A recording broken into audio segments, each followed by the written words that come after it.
breathing. When we practice Zazen, our mind always follows our breathing. When we inhale, the air comes into the inner world. When we exhale, the air goes out to the outer world.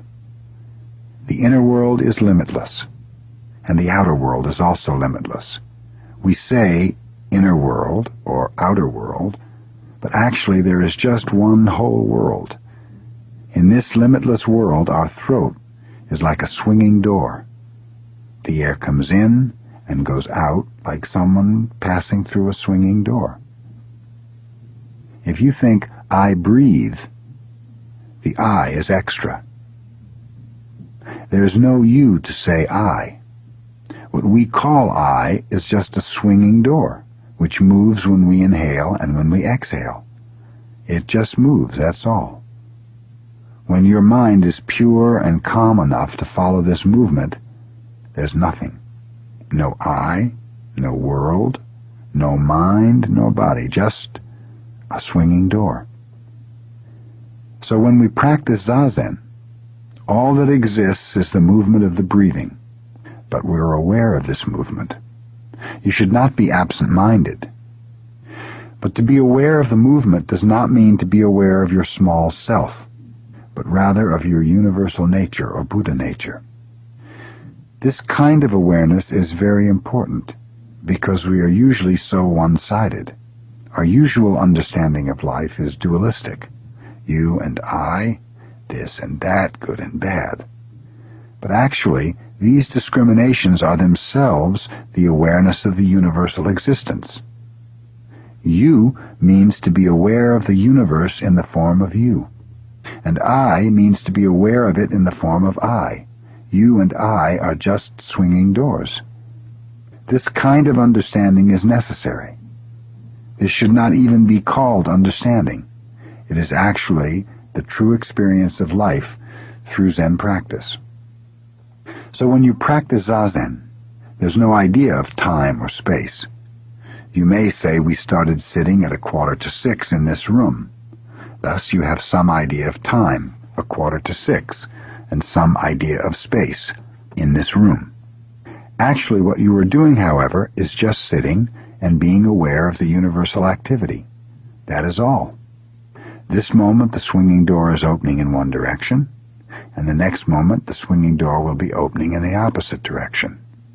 Moment after moment, each one of us repeats this activity. Here there is no idea of time or space. Time and space are one. You may say, I must do something this afternoon. But actually there's no this afternoon. We do things one after the other, that's all. There is no such time as this afternoon, or 1 o'clock, or 2 o'clock. At 1 o'clock you will eat your lunch. To eat lunch is itself 1 o'clock. You will be somewhere, but that place cannot be separated from 1 o'clock. For someone who actually appreciates our life, they're the same. But when we become tired of our life, we may say, I shouldn't have come to this place. It may have been much better to have gone to some other place for lunch. This place is not so good. In your mind, you create an idea of place separate from an actual time. Or you may say, this is bad, so I should not do this. Actually, when you say, I should not do this, you are doing not doing in that moment. So there's no choice for you. When you separate the idea of time and space, you feel as if you have some choice. But actually you have to do something, or you have to do not doing. Not to do something is doing something. Good and bad are only in your mind, so we should not say this is good or this is bad. Instead of saying bad, you should say not to do. If you think this is bad, it will create some confusion for you. So in the realm of pure religion, there is no confusion of time and space or good or bad. All that we should do is just do something as it comes. Do something. Whatever it is, we should do it, even if it is not doing something. We should live in this moment.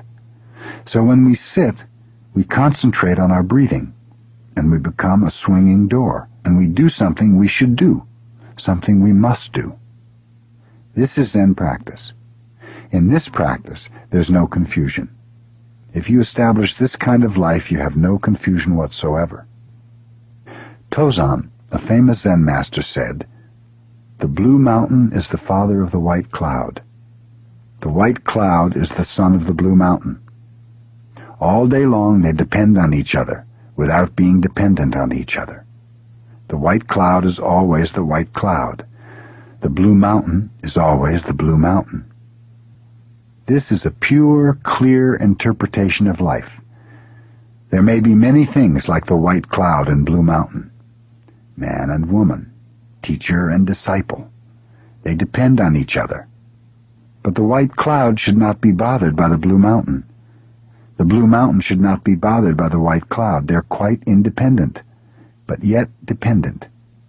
This is how we live and how we practice Zazen. When we become truly ourselves, we just become a swinging door, and we are purely independent of, and at the same time dependent upon everything. Without air, we cannot breathe. Each one of us is in the midst of myriads of worlds. We are in the center of the world, always, moment after moment. So we are completely dependent and independent. If you have this kind of experience, this kind of existence, you have absolute independence. You will not be bothered by anything. So when you practice Zazen, your mind should be concentrated on your breathing. This kind of activity is the fundamental activity of the universal being. Without this experience, this practice, it is impossible to attain absolute freedom.